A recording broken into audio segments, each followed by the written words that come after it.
মানুষের জীবন সবসময় ন্যায় আর অন্যায়ের মাঝে ঘুরপাক খেতে থাকে। প্রত্যেক মানুষের মনে হয় কোথাও না কোথাও তার সাথে অন্যায় হচ্ছে।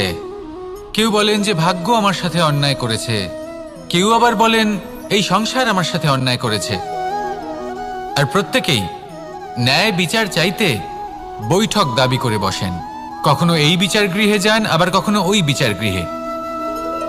যদি সত্যি কথা বলি, এই সংসারের সব থেকে বড় বিচার গৃহ আপনার কাছেই রয়েছে, আপনার মন।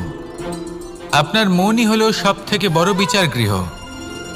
এ খুব ভালো করেই জানে কি শুদ্ধ আবার কি অশুদ্ধ।